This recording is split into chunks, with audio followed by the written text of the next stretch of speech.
The specimen. The Galactic Concordance had ruled the stars for over 50,000 years, and in all that time, they had never encountered a species quite like the humans. They were not impressive at first glance, these strange creatures from a small blue planet on the edge of the Orion Arm. They had no claws to speak of, no armor plating on their skin, no venom in their bite, and no ability to communicate through thought alone. Their eyes could not see in the dark. Their ears could not hear the frequencies that most species used for communication, and their bodies were soft and easy to damage. By every measurement the Concordance used to evaluate new species, humans should have been classified as prey animals and nothing more. Yet something was wrong with this classification, and the High Council of Species knew it. In the span of just 300 years, humans had spread from their single fragile world to over 40 star systems. They had survived first contact with the aggressive Korath raiders and had somehow negotiated peace. They had ventured into the Poison Nebula where no other species dared to travel and had come back alive. They had lost colony ships to the void, watched their people die by the thousands, and simply kept building more ships and sending more colonists. This was not the behavior of a prey species. This was something else entirely, and it terrified the ancient powers of the galaxy. High Chancellor Morath of the Velthari Dominion stood before the assembled council and spoke the words that would change everything. "We must understand what makes humans dangerous," he declared, his crystalline body catching the light of a dozen alien suns streaming through the chamber windows. "We have watched them for 2 centuries, and we still do not know why they survive when all logic says they should perish." "They are weak," rumbled Ambassador Drax of the Korath Empire, his massive form shifting with impatience. "My warriors have killed many of them, and they die as easily as any other soft-bodied creature." "And yet your warriors also died," Chancellor Morath replied calmly. "Your invasion of their colony world cost you 6,000 soldiers, and the humans had no military training, no advanced weapons, just farming tools and determination." The chamber fell silent because everyone remembered the Harvest Moon incident. A Korath raiding party had descended on a human agricultural colony, expecting easy slaves and resources. Instead, they had found farmers who refused to surrender, who fought with improvised weapons, who set fire to their own crops rather than let them be taken, and who died protecting strangers they had never met. The Korath had won that battle eventually, but the cost had been so high that they never attempted another raid on human territory. "This is precisely why we need answers," Chancellor Morath continued. "I propose we commission a study, a proper scientific examination of human biology and psychology to find their weakness." "And if we find no weakness?" asked the ancient Venari observer, her 8 eyes blinking in sequence. "Then we will know that as well, and we can plan accordingly." The motion passed with unanimous support, and the Velthari Science Division was given unlimited resources to conduct the most comprehensive study of any species in galactic history. Commander Sithx of the research vessel Quiet Truth was chosen to lead the expedition. She was the finest xenobiologist the Velthari had ever produced, with over 300 years of experience studying alien life forms. She had dissected creatures that could survive in the vacuum of space, had mapped the neural pathways of beings made of pure energy, and had cataloged over 1,000 new species for the Concordance archives. Humans, she believed, would present no particular challenge. Her first task was to select an appropriate specimen, and she approached this decision with great care. She did not want a soldier or a scientist or anyone with special training. She wanted an average human, someone who represented the baseline of the species. If she could find weakness in an ordinary human, then that weakness would exist in all of them. Her scouts spent 6 months observing human colonies before they found the perfect candidate. Her name was Elena Vasquez, and she was 19 years old. She lived on a frontier mining world called New Cascadia with her parents and younger brother. She was a university student studying environmental science, and she had never fired a weapon or received any combat training. She was small even by human standards, standing only 5 feet and 4 inches tall and weighing less than 120 pounds. She had no genetic modifications, no cybernetic enhancements, and no special abilities of any kind. She was, in every measurable way, completely ordinary. Perfect, Sithix thought when she reviewed the file. If we can break this one, then we can break any of them. The capture was simple. Alina had been hiking alone in the mountains near her family home when the Velthari strike team descended. They used a neural disruption field to render her unconscious and transported her to the quiet truth before anyone on the planet knew she was missing. When Alina woke, she found herself in a small white room with no windows and no visible door. The walls were smooth and warm to the touch, and a soft light came from everywhere and nowhere at once. She sat up slowly, her head pounding from the effects of the neural field, and tried to remember what had happened. The last thing she recalled was the sky turning strange colors and a sound like thunder that was not thunder. "Hello," she called out, and her voice echoed strangely in the empty space. There was no response. She stood on shaking legs and walked the perimeter of the room, running her hands along the walls and searching for any seam or crack that might indicate a door. She found nothing. "Hello," she shouted louder. "Where am I? What is happening?" Still nothing. The first hour was confusion, the second was fear, and by the third hour Alina was beating her fists against the walls until her knuckles split and bled. She screamed until her throat was raw and cried until she had no tears left. She curled into a corner of the room and shook with terror, alone and lost and completely helpless. In the observation chamber above, Commander Sithix and her team watched every moment with clinical precision. "Note the fear response," Dr. Yethrin said as she recorded the data. "Elevated heart rate, increased cortisol production, physical self-harm through impact with surfaces. This is consistent with prey animal behavior." "She has stopped bleeding," another scientist observed with surprise in his voice. Everyone turned to look at the monitor, and they saw that it was true. The wounds on Alina's hands, which had been dripping blood just minutes ago, were already closing. The human's body was repairing itself at a rate that should have been impossible for a creature, without regenerative abilities. "Interesting," Commander Sithix murmured. "Make a note of that." "Commander, the bleeding has stopped entirely," Dr. Yethrin reported with growing unease. "The wounds are nearly healed. This should not be possible without medical intervention." Sithix leaned forward in her chair and studied the human girl with new interest. Perhaps this study would not be as simple as she had initially believed. Below, Alina had stopped crying and was now sitting with her back against the wall, her eyes closed and her breathing slow and steady. She did not know where she was or what had taken her, but she knew one thing with absolute certainty. She was not going to die in this room. She was going to survive, and she was going to find a way home, and whoever had taken her was going to regret it. She opened her eyes and looked up at the ceiling, somehow sensing that she was being watched. "I do not know who you are," she said quietly, her voice steady despite her fear, "but you made a mistake taking me, and I am going to make you understand that." In the observation chamber, 17 alien scientists exchanged nervous glances. The human was afraid. That much was obvious from every biological reading they had taken. But she was also making threats, and somehow that was far more unsettling than anything else they had witnessed.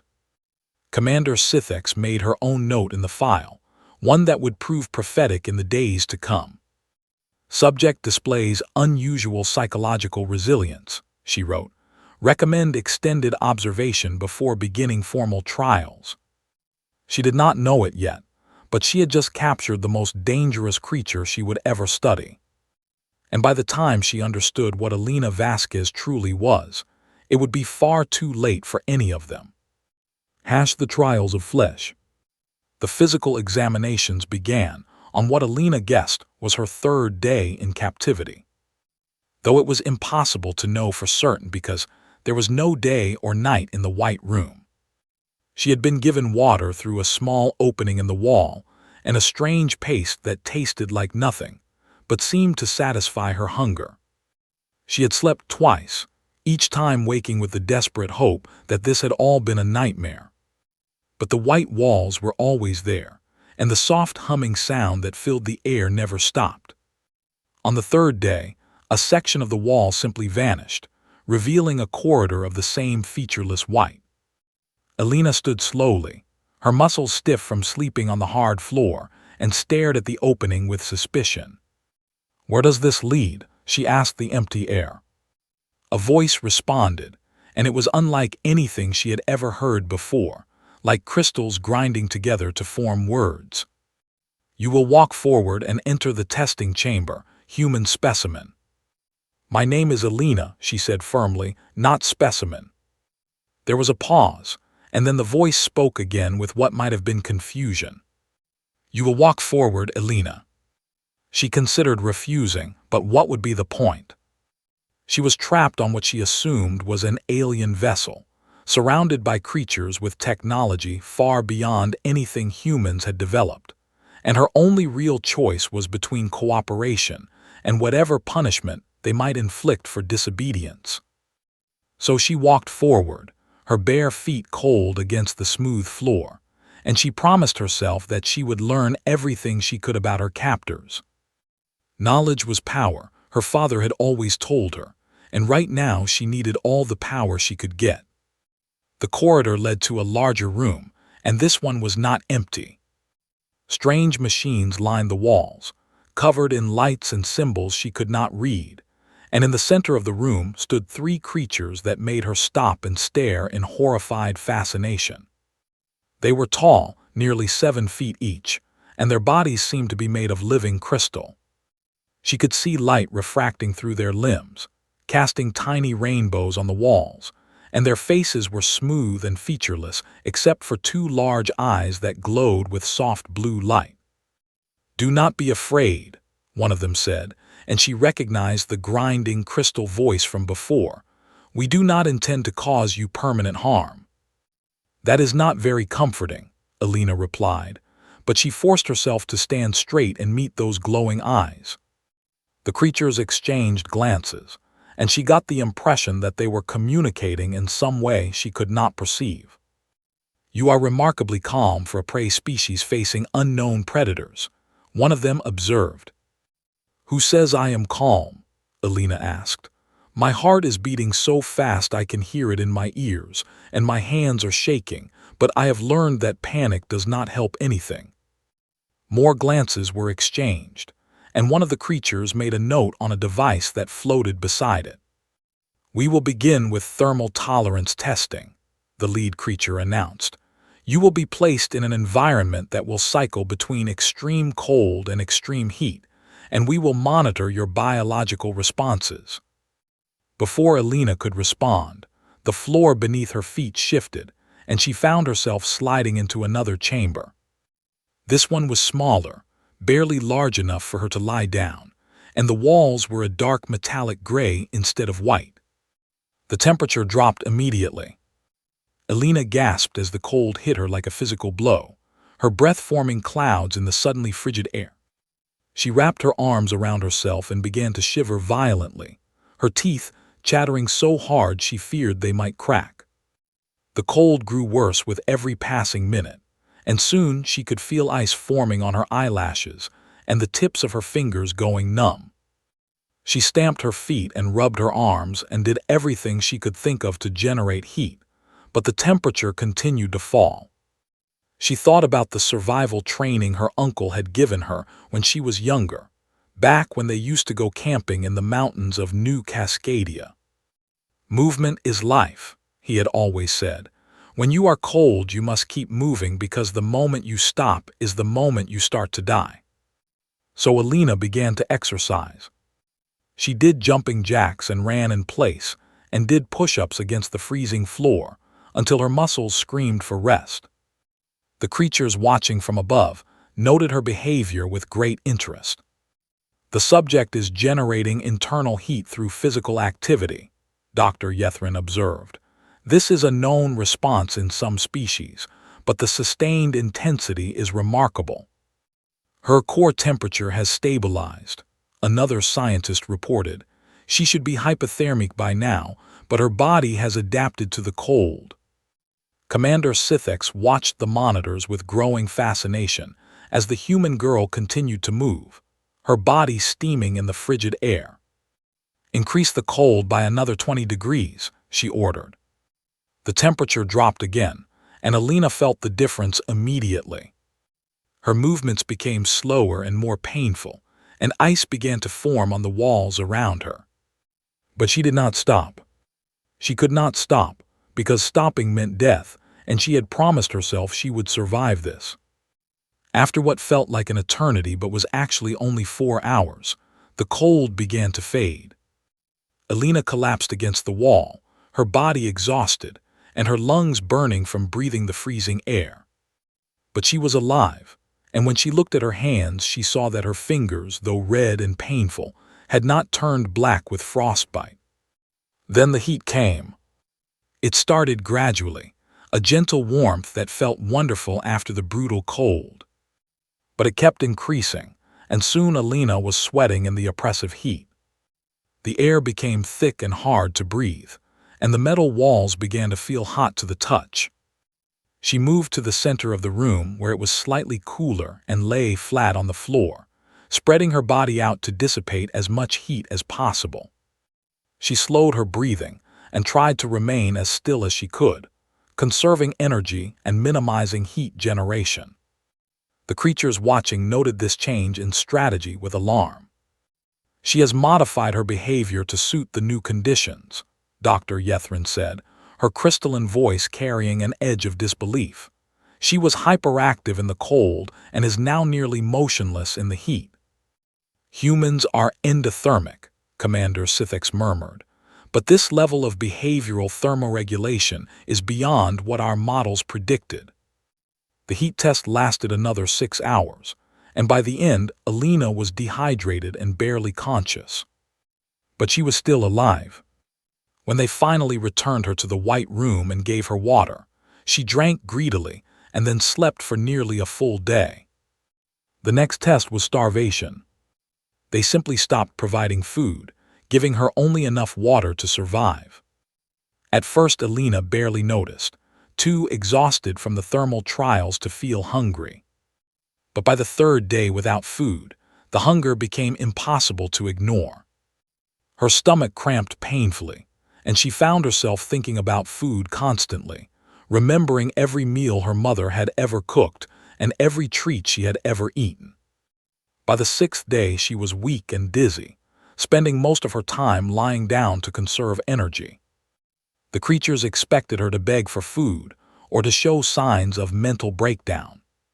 Instead, on the 8th day, Alina did something that horrified them all. A small cleaning drone entered her room, an insect-like robot designed to maintain the sterile environment. Alina watched it with hungry eyes, tracking its movements across the floor. When it came close enough, she grabbed it with both hands.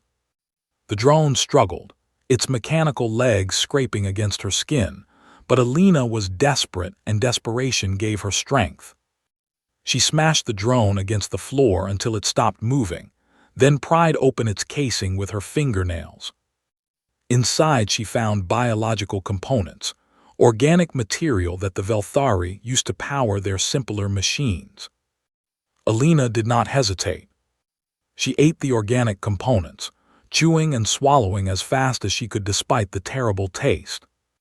When she was finished, she sat back against the wall and smiled grimly at the ceiling. "You should not have given me a target," she said to her invisible watchers. In the observation chamber, the scientists were speechless. "She has become a predator within our vessel," Dr. Yethrin finally said, her voice barely above a whisper. "She was starving, and instead of surrendering, she hunted." "Continue the starvation protocol," Commander Sithx ordered, though her confidence was clearly shaken. "I want to know her limits." They continued to starve Alina for another 7 days, a total of 15 days without food. She caught and ate 2 more cleaning drones during that time. And when they finally resumed feeding her, she had lost significant weight, but remained conscious and alert. "Impossible," one of the younger scientists muttered. "The Koreth die after 6 days without sustenance, the Dralith after 9. How is this creature still functioning?" No one had an answer. The final physical test was pain.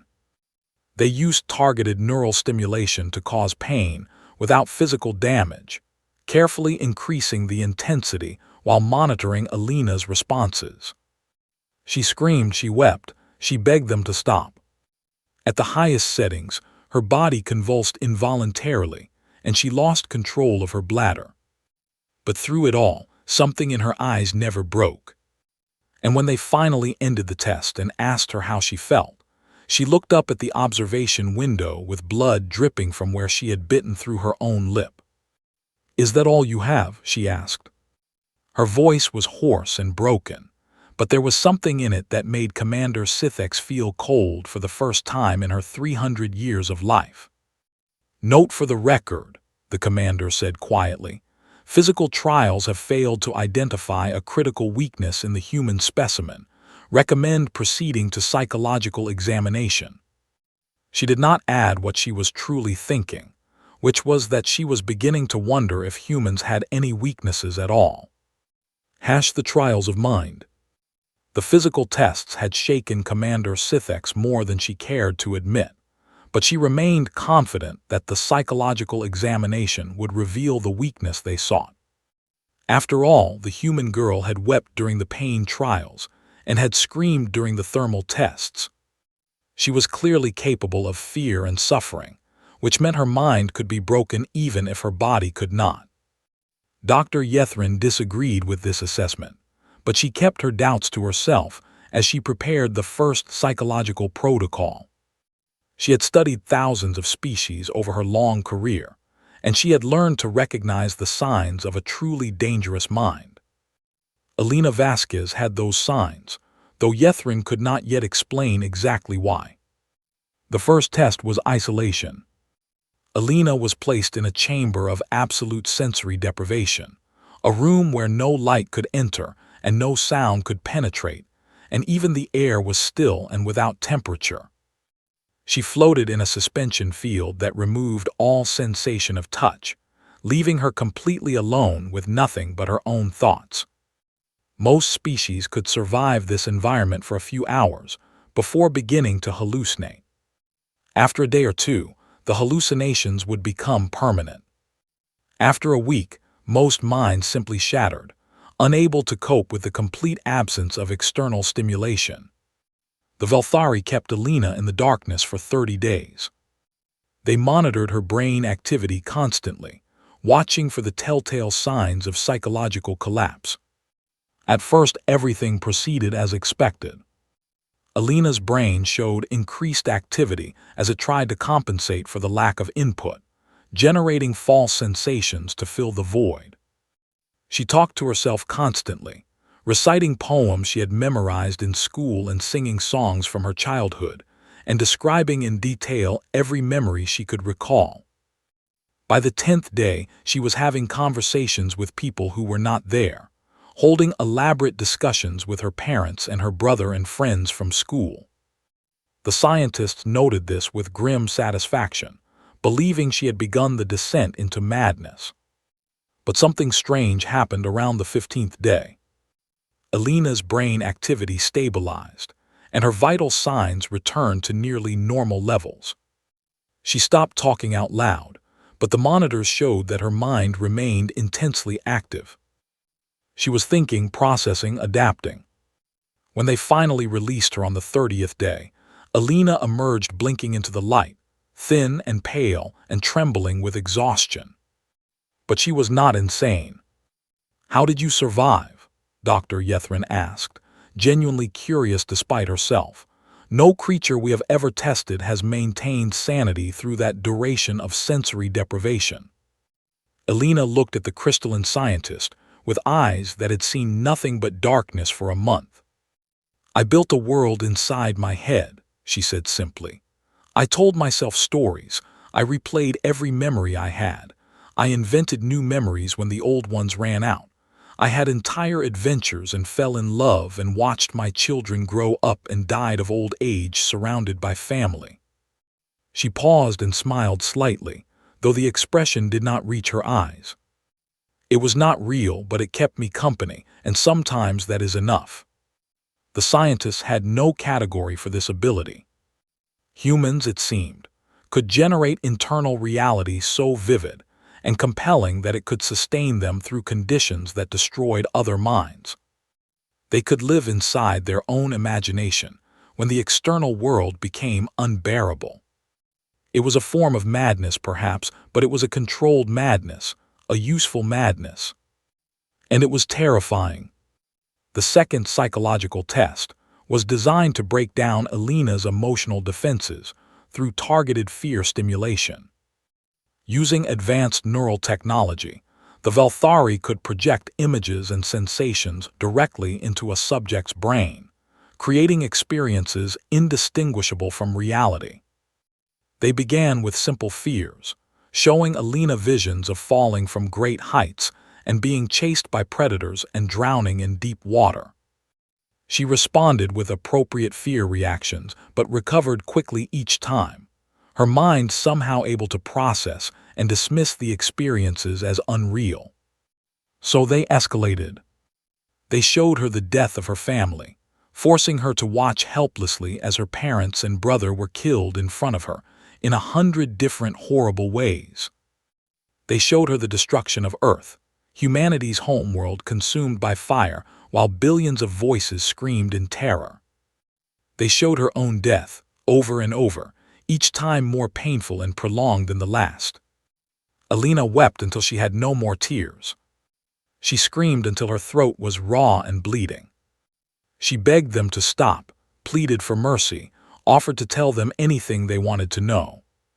But when the visions finally ended and reality returned, the first thing she did was ask a question. "Was any of that real?" she demanded, her voice barely a whisper. "Is my family actually dead?" "No," Dr. Yethrin replied after a long pause. "It was a simulation designed to assess your psychological responses to extreme stress." Something changed in Elena's eyes at that moment. The fear and anguish that had filled them drained away, replaced by something cold and hard. "Then it does not matter," she said quietly. "Pain that is not real cannot break me, and grief for people who are still alive is just a waste of energy." She met Dr. Yethrin's glowing eyes with a steady gaze. "You have shown me the worst things I can imagine, and I survived them. What else do you have?" The third test was designed to break her spirit through despair. They brought Elena to a chamber where the walls were covered in holographic displays, and they showed her humanity's place in the galaxy. They showed her the vast emptiness of space, the billions of light years between stars, the incomprehensible scale of a universe that did not care whether humans existed or not. They showed her the power of the concordance, the thousands of species that had risen and fallen while humans were still learning to use fire. They showed her calculations proving that humanity would never be more than a minor species, too weak and short-lived to ever matter in the grand scheme of cosmic history. "You are insignificant," Commander Sithx told her directly, speaking to Elena for the first time since her capture. "Your species is a footnote, a curiosity, a brief flicker of intelligence that will be forgotten moments after it fades." "Nothing you build will last," Sithx continued. "Nothing you achieve will matter. You are alone in an uncaring universe, and there is no hope for your kind." Elena listened to all of this in silence, watching the displays with an unreadable expression. When the presentation ended and the lights came back on, the The scientists waited for the despair to set in. Instead, Alina laughed. It was not a happy sound, but it was not a broken one either. It was the laugh of someone who had heard a joke that was funny precisely because it was true. "You think this scares us?" Alina asked, shaking her head in what appeared to be genuine amusement. "You think we do not know how small we are?" She stood up from the chair they had placed her in and walked toward the observation window where Commander Sithix watched. "We have known we were small since we first looked up at the stars," Alina said, her voice growing stronger with each word. "We have known the universe does not care about us since we first understood what the universe was. Our philosophers have written about this for thousands of years. Our poets have wept over it. Our scientists have measured it with terrifying precision. And yet here we are, still building, still dreaming, still fighting." She placed her hand against the glass, and though she was small and frail and battered from weeks of testing, there was something in her stance that made Commander Sithix take an involuntary step backward. "We are not afraid of being insignificant," Alina said quietly. "We are afraid of dying having never mattered. We are afraid of giving up, of surrendering, of accepting that our brief existence meant nothing. That is why we fight so hard. That is why we never stop. That is why we will keep spreading through your galaxy no matter how many times you try to stop us." She smiled then, and it was not a pleasant smile. "You brought me here to find our weakness, but all you have done is remind me of our strength. We know we are small. We know we are temporary. We know the universe will forget us. And we do not care. We will make the universe remember us, whether it wants to or not." In the observation chamber, 17 scientists sat in stunned silence. Dr. Yethrin was the first to speak, her voice carrying a note of something that might have been respect. "I do not think we are going to find what we are looking for," she said. Commander Sithix did not respond, but for the first time in her long career, she was beginning to feel something she had not felt since she was very young. She was beginning to feel afraid. The forbidden test. The report from the Quiet Truth reached the High Council of Species 3 months after Alina Vasquez had been taken from her home world. It was delivered by Commander Sithix herself, who made the journey back to the capital specifically because she knew the contents would not be believed unless she was there to defend them. The council chamber was filled with representatives from the 12 most powerful species in the concordance, beings who had ruled the galaxy since before humanity's ancestors had climbed down from the trees. They listened to the report in skeptical silence. "Your findings are inconclusive," High Chancellor Morath declared when Sithix had finished. "You have tested a single specimen for 3 months, and you expect us to believe that humans have no exploitable weaknesses."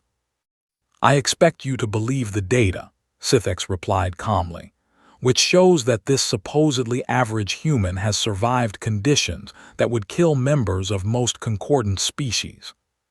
"She is one individual," the Korath ambassador rumbled. "Perhaps she is exceptional. Perhaps she represents the upper limit of human capability rather than the average." "That is precisely what concerns me," Sithix said. "We selected her because she appeared to be entirely ordinary by human standards. No special training, no genetic enhancement, no unusual abilities. If this is what an ordinary human can do, what might an exceptional one be capable of?"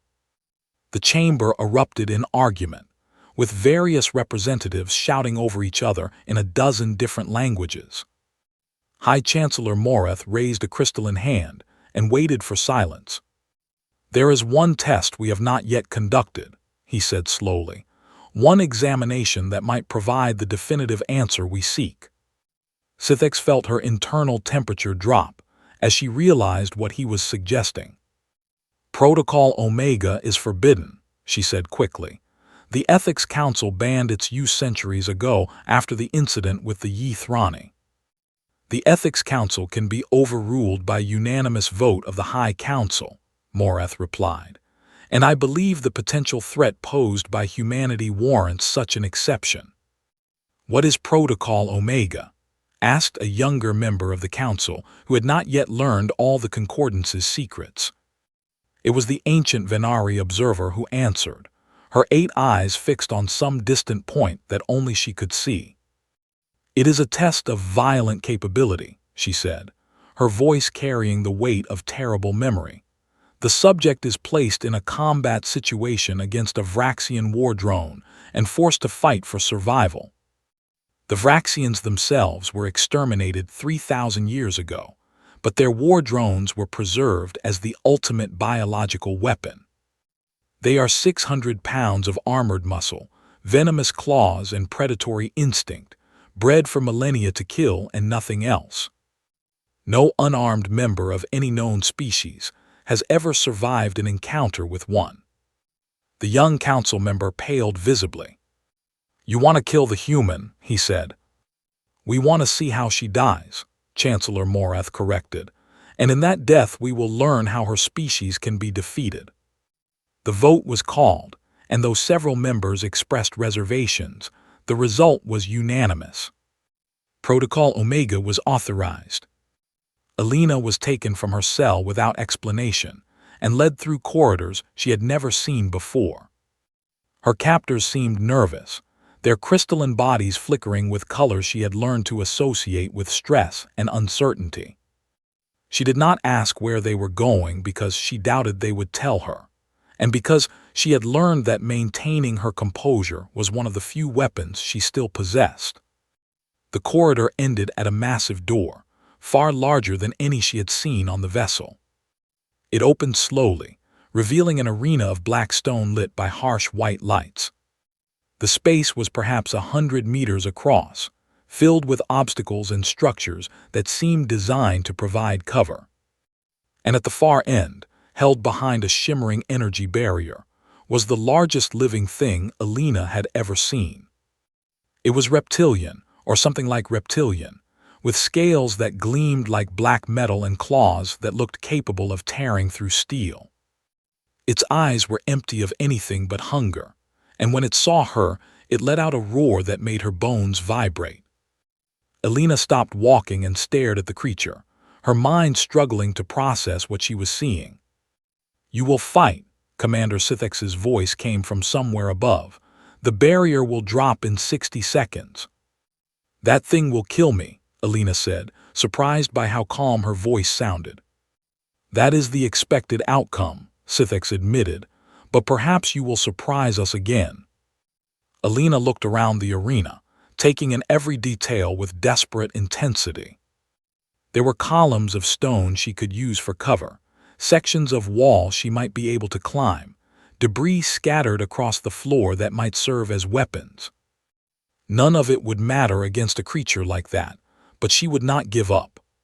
She would never give up. The barrier dropped. The Vraxian war drone moved faster than anything that size should have been able to move, crossing half the arena in the time it took Alina to draw a single breath. She dove to the side, rolling behind a pillar as massive claws tore through the space where she had been standing. Stone exploded into fragments where the creature struck, and Alina felt shrapnel cut her face and arms. She ran. There was no strategy, no plan, just pure survival instinct driving her forward. She vaulted over obstacles and slid under others, always moving, never stopping, because to stop was to die. The creature followed, its roars shaking the arena as it smashed through everything in its path. Alina quickly realized that she could not outrun it, could not hide from it, and could definitely not fight it directly. But she could use the environment, and she could use its own aggression against it. She led it toward a section of the arena where several pillars stood close together. The war drone charged after her, and she waited until the last possible moment before diving between 2 pillars. The creature was too large to follow, its bulk wedging between the stone columns. It roared with fury and began tearing at the pillars, and Alina used those precious seconds to search for anything that could help her.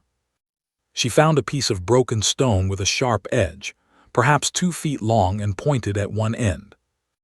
It was not much of a weapon against a monster covered in armored scales, but it was something.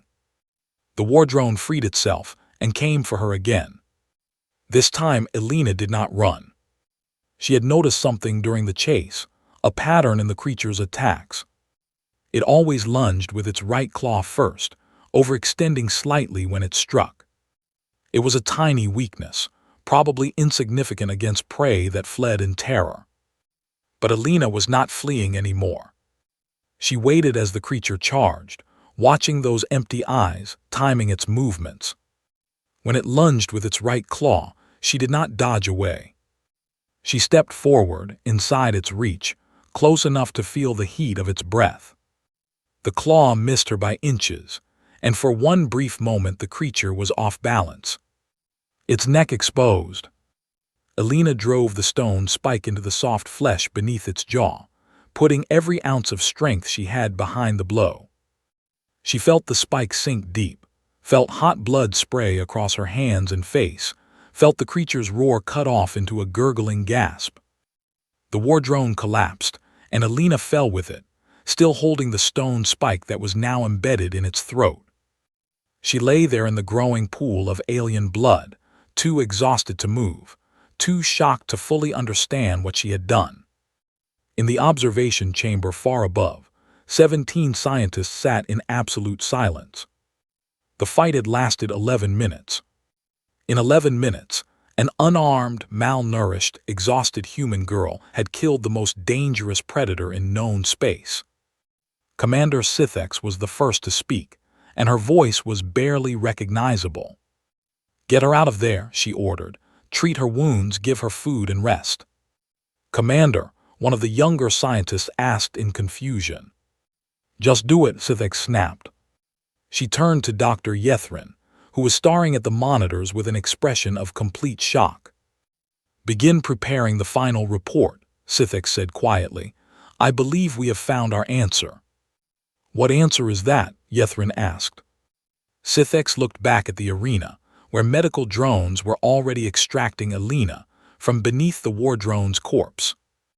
The human girl was injured, exhausted, covered in blood, both her own and the creature's. But she was alive. And as the drones lifted her up, Sithx saw Elena turn her head toward the observation window. She could not possibly see through the darkened glass, but somehow her eyes found Sithx anyway. And she smiled. "The answer," Sithx said slowly, "is that there is no weakness, not one we can exploit, not one that matters. Humans are not dangerous because they are strong. They are dangerous because they refuse to lose. They will endure anything, survive anything, fight anything. And if you push them hard enough, if you back them into a corner with no escape, they do not surrender. They attack." She watched as Elena was carried from the arena, this small, fragile creature who had just done the impossible. "We have made a terrible mistake," Sithx whispered, "and I fear the galaxy will pay for it." Hash the report. The final report was transmitted to every government, every military command, and every scientific institution in the Galactic Concordance. It arrived with the highest possible security classification and the personal seal of High Chancellor Morath himself. The title was simple and direct: Assessment of Humanity as a Threat Species. The summary was only 4 words: do not engage ever. Within hours of its release, the report had caused more panic than any document in galactic history. Military commanders read the findings and immediately began revising their defensive protocols. Political leaders convened emergency sessions to discuss the implications. Scientists who had dismissed humans as primitive and harmless scrambled to understand how they had been so catastrophically wrong. The report began with a detailed account of the tests that Elena Vasquez had endured, presented in the clinical language of scientific observation. It described how she had survived thermal extremes that should have killed her within hours. It detailed her adaptation to starvation conditions that had broken stronger species. It documented her psychological resilience through isolation and fear and despair that had shattered countless minds before hers. But it was the final section of the report that truly terrified those who read it. Conclusions and Recommendations. The section was titled, and it was written by Commander Sithx herself. The human specimen designated Elena Vasquez demonstrated no unique physical advantages during our examination, the report read. Her reflexes were measured as slower than a Keth warrior. Her physical strength was inferior to a juvenile Dralith. Her sensory capabilities were duller than those of a common Venari. By every standard metric used to evaluate species capability, she should have been classified as a low-threat prey animal unsuitable for any form of physical or psychological challenge. Instead, she adapted to every condition we imposed. She learned from every failure and applied that learning immediately. She refused to accept defeat, even when defeat was mathematically certain. When broken down to her fundamental survival instincts, she did not flee or submit as prey animals do. She attacked. This subject killed a Vraxian war drone in single combat while unarmed, malnourished, and exhausted. She accomplished this not through superior physical ability, but through observation, adaptation, and an absolute refusal to surrender.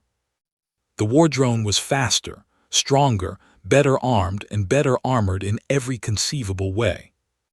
The human won anyway. The report continued with an analysis of human psychology that read like a warning from ancient times. Humans possess several traits that, while appearing to be weaknesses, function as devastating survival advantages, Sithx had written. First, they are capable of compartmentalizing trauma, sectioning off psychological damage like bulkheads in a damaged vessel. This allows them to continue functioning effectively, even after experiencing events that would permanently disable other species. Second, they can generate internal reality through imagination, effectively creating mental environments to sustain them when external conditions become unbearable. Third, and most critically, they have evolved what can only be described as spite-based motivation. When humans are pushed beyond their limits, when they are backed into corners with no possibility of victory, they do not collapse. They become more dangerous. The certain knowledge of their own death does not cause them to surrender. It causes them to fight harder, to inflict as much damage as possible before the end, to make their enemies pay for every inch of ground. This is not rational behavior by any standard definition. But it is devastatingly effective.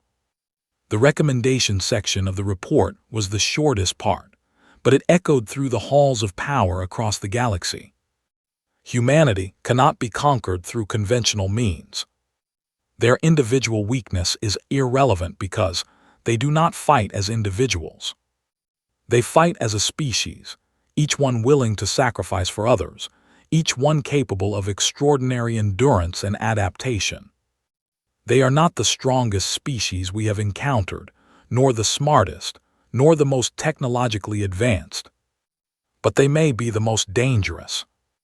We recommend the following course of action. First, return the human specimen to her home world immediately, and with an appropriate gesture of apology. Second, establish clear boundaries with human space, and honor those boundaries absolutely. Third, avoid any action that could be interpreted as threatening by human leadership. Fourth, under no circumstances should any member species of the Concordance engage in hostile action against humanity. The cost of such conflict would be unacceptable. Humans will not conquer the galaxy. Their lifespans are too short and their technology too primitive for such an achievement. But they can hurt us. They can hurt us badly. And if we give them reason to, they will. The report concluded with a personal note from Commander Sithx that many believed should never have been included in an official document. I have studied alien species for 300 years, she wrote. I have observed predators and prey, conquerors and conquered, species that burned bright and species that faded into obscurity. I have never been afraid of any of them. I'm afraid of humans. Not because they are powerful, but because they do not know when to stop. They are fragile and short-lived, and emotional and irrational. And they are the most dangerous species I have ever encountered. Let them have their little corner of the galaxy. Let them spread to their 40 worlds and their 100 worlds and their 1,000 worlds. Do not interfere. Because if you do, if you push them, if you give them a reason to fight, they will not stop until one side or the other is extinct. And I am no longer certain which side that would be. Elena Vasquez was returned to New Cascadia 3 cycles after the final report was transmitted. A Velthari diplomatic vessel entered the system broadcasting peaceful intentions and requesting permission to approach the colony. The human authorities, confused and suspicious, granted cautious approval. The vessel landed on the outskirts of the settlement, where Elena had been taken 4 months earlier. When the hatch opened, Elena walked out into the sunlight of her home world for the first time since her abduction. She was thin and scarred, and her eyes held shadows that had not been there before. But she was alive and she was home. Behind her, Commander Sithek stood in the doorway of the vessel. "We apologize for the inconvenience we have caused you," the crystalline alien said, her voice carrying across the distance between them. Inconvenience. Elena turned to face her captor one last time. "You kidnapped me, you tortured me, you tried to kill me, and you call that an inconvenience." "We did not understand what you were," Sithek replied simply. "Now we do, and we will not make the same mistake again." She paused, and her crystalline body flickered with colors Elena had never seen before. "You are remarkable," Sithek said quietly. "Your entire species is remarkable, and we were fools not to recognize it sooner." Elena stared at the alien for a long moment, then shook her head. "I do not forgive you," she said. "I do not think I ever will." "We do not ask for forgiveness," Sithek replied, "only understanding." "Then understand this," Elena said, her voice hard as stone.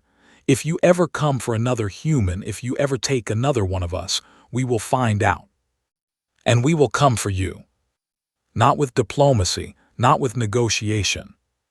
We will come with fire." Sithek bowed her crystalline head in acknowledgement. "We believe you," she said. "That is precisely why we are leaving." The diplomatic vessel departed moments later, leaving Elena standing alone in the field where her nightmare had begun. Her family found her there an hour later, and the reunion that followed was filled with tears and questions, and a joy so fierce it was almost painful. Elena told them nothing of what had happened. She told them she had been lost in the mountains and had survived by her wits until rescuers from a passing ship found her. It was a lie, but it was a necessary one. The truth was too big, too strange, too terrifying to share. In the years that followed, Elena returned to her studies and eventually became an environmental scientist as she had always planned. She married, had children, and lived a quiet life on the frontier world that had always been her home. But sometimes, late at night, she would step outside and look up at the stars. She knew now what was out there, the vast and ancient powers that watched humanity with fear and fascination. She knew that the galaxy had tested her species and found them wanting in every measurable way. Too weak, too slow, too fragile, too short-lived to matter. And yet the galaxy was afraid of them anyway. Because somewhere out there, the most powerful civilizations in existence had learned a lesson that humans had known for thousands of years. It does not matter how strong you are. It does not matter how fast or smart or well-armed you are. What matters is whether you are willing to keep fighting when all hope is gone. What matters is whether you can look into the face of certain defeat and refuse to accept it. Humans could do that. Humans had always been able to do that. and that simple fact had terrified an entire galaxy. Elena smiled up at the stars and whispered into the darkness. "We are still here," she said, "and we are not going anywhere." Somewhere in the void between stars, a crystalline scientist reviewed her notes one last time before archiving them forever. The final entry read simply, "Humanity has been tested and the test has failed. They have no weakness that matters. Recommend permanent cessation of all research." Below that, in what might have been a moment of exhaustion or honesty, Dr. Yethrin had added a single sentence. "I believe they will outlast us all." And somewhere on a quiet frontier world, a young woman who had been tested and tortured and nearly killed looked up at the stars with eyes that had seen the worst the galaxy could offer. She was small. She was fragile. She was entirely ordinary. And she was proof that ordinary was more than enough.